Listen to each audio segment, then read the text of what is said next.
Welcome to our channel. I am Richard. I am Paul. That's right, we both know our names. That's a good start. I know your name as well. Well, that's good. We've been together for a long time. Long time. And over the years, many of you have requested that we do a video on how we met. And I think actually we have answered that question a number of times before in our Sunday chat videos. Sunday chat! So go watch them. Bye. Yeah, bye. No, not really. We're going to tell the full story here, today, just before Christmas. Are we? That's why we're here, Paul. Oh, right, okay. It's not Sunday chat. Sunday That's our regular Sunday show if you're new to our channel. And if you are new, consider subscribing. Hit the subscribe button down below. And give us a thumbs up rather than a thumbs down. And the bell. Well, you can give us a thumbs down if you want to. And the bell. And ring the bell for notification. That's French for notification. So welcome. And I think we need to start by rewinding backwards in time. Through the mists of time. Look at the mists of time, Paul, over there. Oh yeah, I can see like them. a little cloud. Yeah. Through the mists of time, back to the 80s. That's right, we're really old. Did we meet in the 80s? No, Paul, we didn't meet in the 80s. Oh, right, okay. But I'm rewinding Oh, right, okay. You backwards rewind. in time Yeah. to why we were both in London. Oh, right, okay. London town, the capital city of the... United Kingdom. Is it at that point? No, it's the capital city of England. Well, it's the capital city of England, but at that point there weren't any devolved government, and it was sort of the, it was the capital of all the UK. Even though, of course, you've got other capitals in other countries of the UK now. So picture it. 1986, London. Hair. What was my hair like then? I think it was long. I'm not sure. No, it might have been short. Mine was short. No, mine was short. Mine was short. So, picture it. London, 1986. I was a fresh-faced ingenue from the northwest of England, travelling down to London to seek work, which I did. Because you had to in those days. Yeah. There was no work anywhere else. People talked about the 80s being like a boom time, but it wasn't. For many northern towns and regional towns, small towns, there was no work. People were poor. You had to go to the city to find work. To the city, to the smoky big city of London. That's right. Rather than Manchester or Birmingham or other cities in the UK, which were still pretty poverty-driven and not developed. That's true. And imagine Paul, a little Guernsey boy, older than his years due to sun damage, hitting London from little old Guernsey, Paul. That must have been a culture shock for you. It wasn't my first time in London because I'd been in London on holiday with my parents. But when I moved to London, I actually didn't have a place to stay when I arrived. And I ended up in this really awful place that was sort of like bed and breakfast, but it was bed and breakfast for dossers, basically. Yeah, all right. And it was awful. And I woke up, I didn't sleep at all that night. Yeah. And when I woke up the following day, I went to the bathroom, which was a shared bathroom, about 10 people. Ooh. And there was somebody's pizza. Oh yeah, okay. Minutiae. We're not looking for on the floor. We're not looking for a video about how Paul moved through several places. It was horrendous. That was a It really smell. was. and I soon moved out of there, and I moved into the for a few days. I moved into a flat in This Maida is Vale, not which Paul's was lovely. guide to bedsits Oh, of the right, 80s, yeah, no, okay? So we both moved to London for different For the same reason. same reasons, work, but slightly different spheres of work. I was working for the small franchise that was Ticketmaster Yeah, in you those were, days. A weren't small franchise, tiny little office, a few operators on the sales floor, flogging tickets. And that was above Renault then, wasn't it? It was above the Renault garage on St St. Martin's Martin's Lane, Lane. corner of Cranbourne Street. And coincidentally, Yes. when I came to London, I didn't have any work, but that day I called Mum to say that I was fine, and she said, "Oh, this person has called you from the Theatre Goers Club of Great Britain," and they were an organisation that they used to come to Guernsey when I worked at an art centre, and I went and saw a person, and I had to start work that following Monday. Great. La la la, so we both got jobs. We both got jobs. And my job, coincidentally, was also in St. Martin's Lane. And fast forward to 1990... Three? Was it 1993? Fast forward to 1993, where we were both still working in... I was working in ticketing still. Yeah, I was working in... I was doing marketing for theatre shows in the West End. Now, when you work in ticketing, when you were a sales operator selling tickets in the West End, you had to attend what were called agents' nights. Mm-hmm. So all the ticket agents got a chance to see the show so they could sell the show effectively. And you do this by cross-selling. So, for example, somebody would phone you up and they would say, "Oh, I'd like to go and see Phantom of the Opera next Tuesday night," and you'd say, "I'm sorry, no way, it's sold out for 4 years." God knows why. Yeah. But we can do this, this and this. We can sell you a car parking space and also a theatre meal package type thing as well. So you do that kind of thing. So you went out to see these shows so you could do that. You could recommend and get somebody into another show. And I was working for an agency that did the marketing for West End shows. So we used to organise these agents' nights, and we would invite Ticketmaster one night, we'd invite First Call another night, and then we'd invite independent agents another night. And over time you got to meet and know these people, that were effectively selling your tickets or selling some of your tickets. Because a good chunk of tickets then were sold directly through the box office, and I think it was only about 30 or 40% that were sold by ticket agents. Yeah, you had what was called an allocation, a ticket allocation. So the show in question that you were promoting at that time, Paul, was... the relevant show. The relevant show... Well, which is the relevant show? The most relevant show was David Mamet's The Last Yankee, which was at the Young Vic, and it was going to move to the Duke of York's Theatre.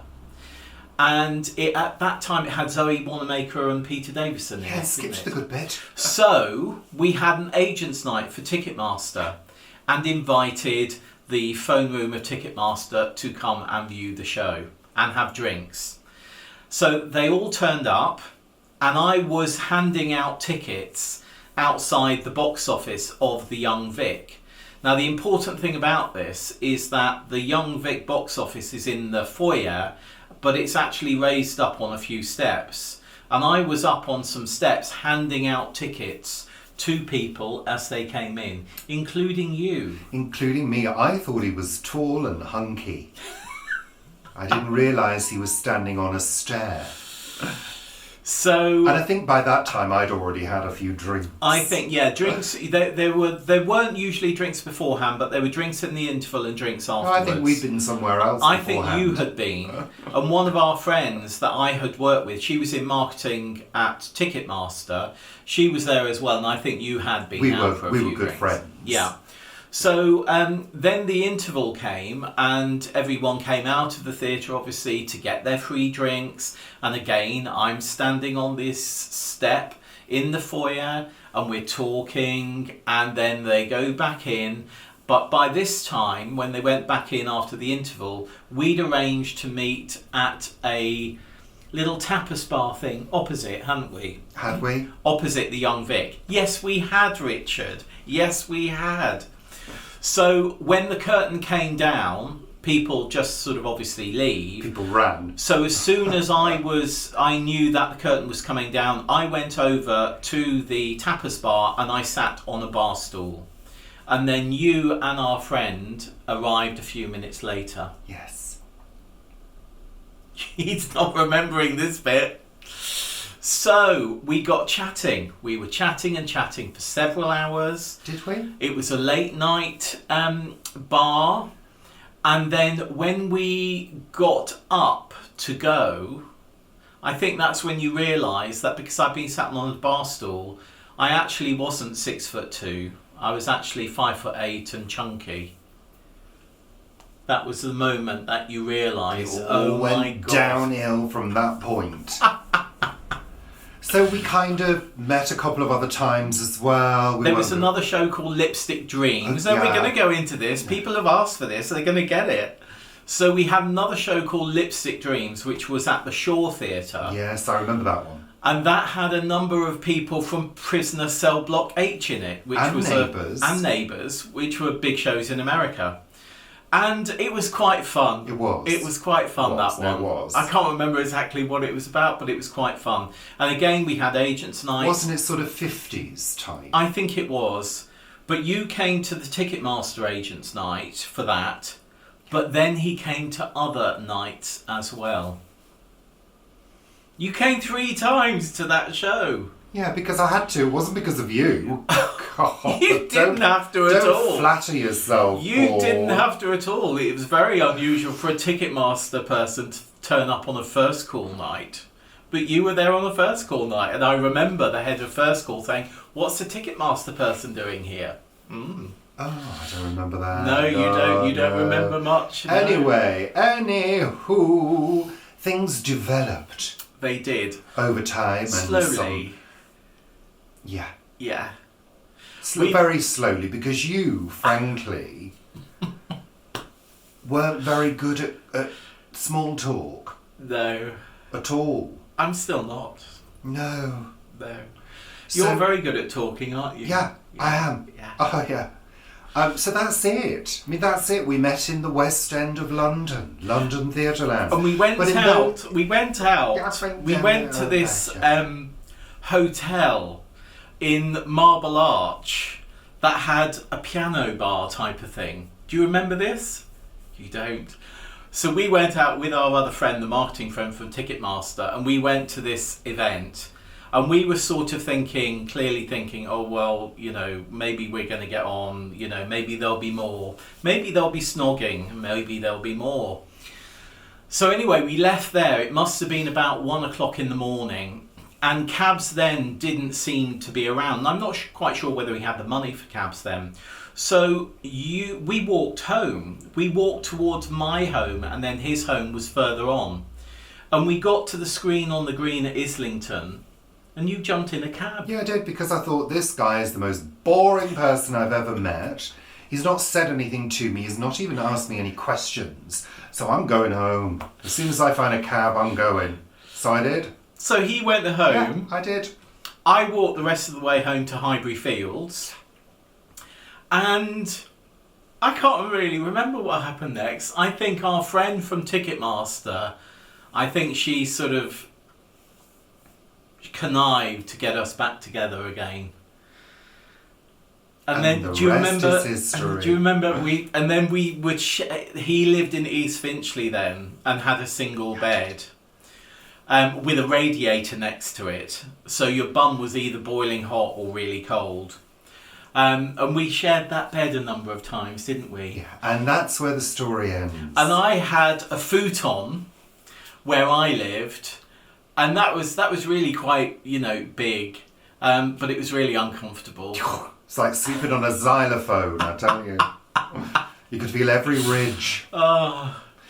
And then I remember going into work one morning and I had, I had Paul, shush now. rash all That's around far here. too much information for the viewers. Yeah. Pash rash is not something we're going to be talking about, neither is our rampant sex lives. Yeah. So that was March That's it. 1993. That's it. And then eventually we moved in together. We in moved the in together October. in the October of that year. October. And yeah, that's it. Yeah. Yeah. So that was 28 and a half, over 28 and a half years I ago. know, it's a long time. In gay years, that's about 170 years. I think it is. So that's how we met, and we've been together ever since and enjoyed a very, very Life. enjoyable time Yeah. together. No, we've had our ups and downs, as everybody we has. have. But you have to work at it. He You have threatened to throw my decanters out of the window one day. Oh, yeah. Yeah, I did. God. I've threatened to do a lot of things over the years. I think You you'll have. find. In fact, you're not very nice, are you? No, Really? not really. Not really. But no. you find a language. Yeah. You find a language, And choice language at how sometimes you deal as with well. each other. Yeah. You Yeah. navigate through the relationship Yeah. until you find common ground Yeah. Yeah. Very common. in yeah. different rooms, usually. Yes. Possibly even in different houses come the future. Who knows? Well, that's what Yeah. some people do. I know. Look at Helena Bonham Carter. And what's it? Yeah. That didn't last, did it? No. They live next to. I used to live I in thought they'd Primrose split Hill. up now. I think they haven't have. Yeah. I used to live in Primrose Hill at one point. We lived next to David Bailey and what's her name? Sade. No, Bailey. Sade was at Highbury Fields. I don't know. David Bailey and the American model. Anyway, the others that Helena Bonham Carter, they live sort of in. Yeah, that's in it. It's Primrose not their Hill. story, it's our story. Oh right, no, it's not us. I'm waffling.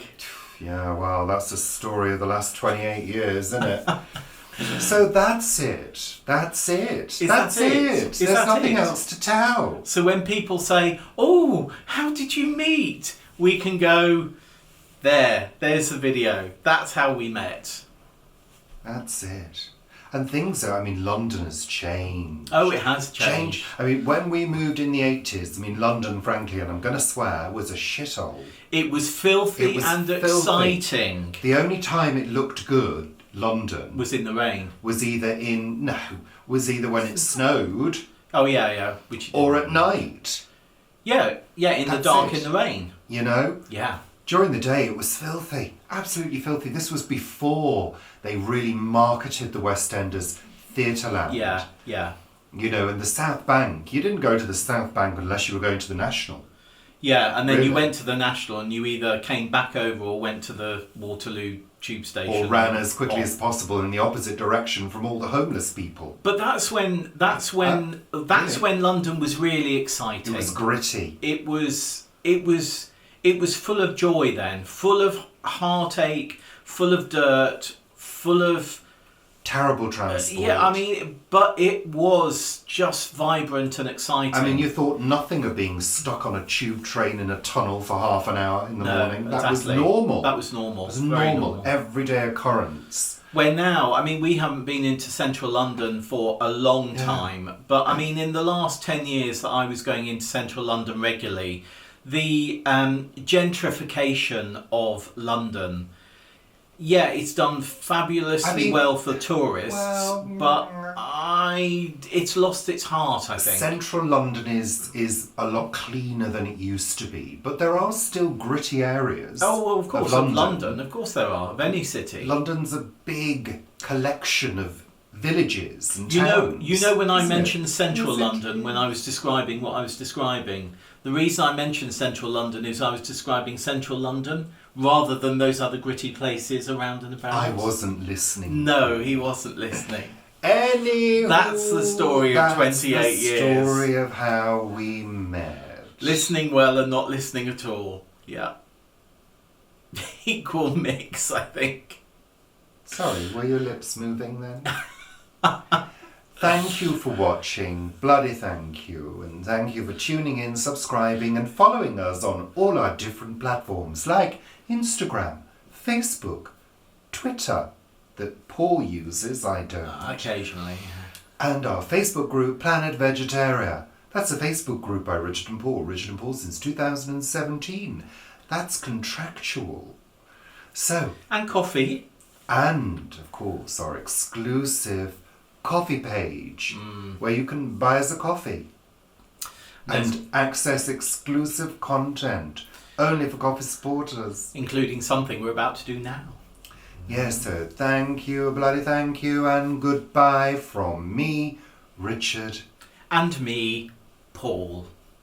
Wave to the viewers. Goodbye. Bye. See you soon. Bye. Is there anyone there? No, they've all gone now. Yeah. Oh, well, we can go and have a cup of tea now then. Yeah.